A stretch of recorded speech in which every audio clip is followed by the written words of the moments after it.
If you are building a new construction home in the Seattle area, that design center appointment could cost you $40,000 to $120K or more than it should. And here's the problem: most buyers upgrade the wrong things. They pick what looks good under showroom lighting instead of what actually adds value to their house. Today, in this video, I'm breaking down the upgrades you should absolutely do through the builder, the ones you should negotiate, and the ones you will regret paying for. I'm Neelam, a real estate broker here in Washington State. I work with relocation buyers, tech professionals, and mover families across the Seattle metro. And I have walked dozens of clients through builder design centers. Some walked away thrilled, some realized later they overpaid by tens of thousands. Let's make sure that's not you. How builders really make money. Before we go line by line on upgrades, here's one thing you need to understand. Builders in our area make a huge chunk of their profit at the design center, not just on the base house. Every upgrade gets rolled into your purchase price, which means you are paying it off with interest over 30 years. Many items you see at the design center can be done later by a contractor or even DIY for less, especially lighting, hardware, and some flooring. But some things are very hard or extremely expensive to change once the home is built. Those are the ones we want to grab up front. In Seattle Metro, where a lot of buyers are tech workers and relocation clients, smart structural choices and a great kitchen matter much more for resale than trendy finishes that will date in a few years. Structural upgrades, the do it now list. These are the upgrades you will almost always regret skipping because they are costly or disruptive to add later. Ceiling height and extra square footage. If the builder offers higher ceiling on the main level or a bonus room loft, this is typically worth it because it makes the home feel larger and brighter in our gray winters. Extra garage bay or storage area is gold in the suburbs where lot sizes are tight and people have gear, bikes, skis, camping, paddle boats. Structural bath and shower layouts. Decide upfront: walk-in shower versus tub shower combo, extra shower head or larger primary showers. Changing plumbing locations once tile is in, it is a messy affair and expensive, and you will really feel it during resale when buyers compare primary baths. Windows, natural light, and rough-ins. In our cloudy climate, window placement and size matters. If the builders offer extra windows, a larger slider or a skylight option, strongly consider it. Also think about rough-ins, gas line to the deck for a grill, hose bibs, extra outlets in garage and exterior, and pre-wire for EV charging. Those are cheap to add during construction and much more expensive later. HVAC and comfort. If you can upgrade to AC or a more efficient system, do it. Our summers are getting hotter and buyers are starting to expect cooling even in the older neighborhoods. Key line you can say: if it's inside the walls, under the floors, or in the ceiling, I want you to think really hard before saying no. Kitchen, where Seattle buyers actually care. For our market, the kitchen is one of the most important spaces for both your daily life and resale. Upgrades are usually worth it through the builder. Cabinet layout and height. Go for the layout that gives you the most storage and functionality. Taller uppers, extra pantry cabinet, or a better island design. Changing cabinetry later is a big project. Countertops. If you can swing a quality quartz or a better surface now, do it, especially on the island. Counters are a huge visual focal point in open concept Seattle area homes and hard to change without tearing everything apart. Electrical in the kitchen. Add outlets where you will actually use them. Under the island, in pantry for a coffee station, and maybe a dedicated circuit for heavier appliances. Much easier done now than later. Upgrades to think twice about. Backsplash.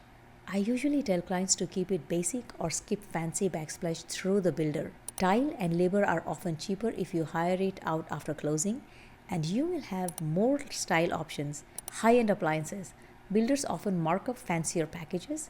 In our area, it's common to take the standard appliance package and upgrade later through Costco, Home Depot, or a local shop, unless the builder incentive truly makes it a deal. For example, take a photo of that $4,000 range at the design center and see what it costs you at Home Depot before you commit. If the difference is big, let's use your budget on cabinets and counters instead. Flooring, carpet, and stairs. Floors are where a lot of people overspend and where moisture and mud from P&W life really shows up. Main level and hard surface. It's often smart to upgrade main level flooring to something durable and water resistant. LVP or tile in kitchen, entry and mud areas, because tearing it all out later is messy. In certain builds, you can partially upgrade kitchen, entry bath, and then match later. But matching tile or plank lot numbers isn't always perfect, and demo is dusty and loud. Carpets. Carpet quality and especially padding are usually overpriced at design centers and relatively easy to swap out later. If budget is tight, take the basic carpet in bedrooms and upstairs and plan a post-closing upgrade with a local installer. You will get better quality and exactly what you want. Staircases. If an open railing upgrade significantly changes the feel of the home, this can be worth considering at build time because retrofitting railings later is not simple. You walk on your floors every day, but that does not mean you have to buy the most expensive option the builder offers to get something durable and beautiful. Paint, trim, and interior details. This is where people either blow the budget or make smart compromises. Paint, whole house paint upgrades through the builder can be worth it if you love one of their higher quality options and want it done before you move furniture in. Accent walls, specialty colors, and feature walls are usually better done after closing with a local painter or DIY. More creative freedom, often low cost. Doors and trims. If you are raising ceiling height, strongly consider taller interior doors. They maintain that open, airy feel and are tough to change later. Upgrading baseboards through the builder can have a surprising visual impact and is messy to redo later. So this can be a good use of dollars if you care about a more custom look. Crown molding, fancy wall trim, and decorative details are usually better as future projects. Local trim carpenters can do beautiful work once you have lived in the space and you know what exactly you want. Hardware and knobs. Door knobs, cabinet pulls, and bathroom accessories are almost always cheaper and more stylish if you buy them yourself and install or hire them out after closing. Lighting, fans, technology, and invisible ROI. Seattle Metro buyers care about light, technology, and comfort more than a lot of markets. Lighting and pre-wires, have the builders do it. Recessed can lights in main living area and kitchen. Pre-wire over the island over the exact number of pendants you want. This is one thing people regret skipping. Do later. Actual fixtures and fans. You will get more variety and often better pricing from online and local stores. Smart home and local voltage. Think ahead about where you will need data drops for home offices, security cameras, and media. Upgrading low voltage wiring during construction can be relatively affordable compared with finishing lines through finished walls. Window coverings. Builder options for blinds and shades are usually limited and marked up. In our area, you will find way more variety and better pricing through dedicated window covering companies post-closing. Landscaping and outdoor. Front yard may come standard or semi-standard. Backyard packages are often expensive and generic. Many Seattle area buyers prefer to design their own outdoor space later with local landscapers. And that is also an opportunity to bring in your personality. How to walk into the design center with a plan. Set your total upgrade budget first.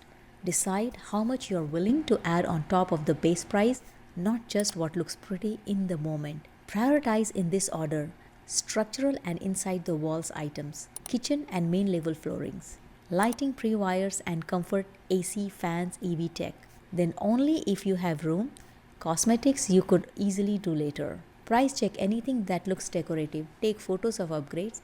Look up comparable items at local store or online and be willing to say we will do that after closing. If you are building anywhere in the Seattle Metro from Sammamish to Bothell to the south end and you want a second set of eyes on your design center code before you sign off, reach out. I help buyers every week decide what's worth it, what to skip, and how to protect both your budget and your future resale value. It does help to work with someone who is really in the market and has your interests first. Reach out for any question, would be happy to help.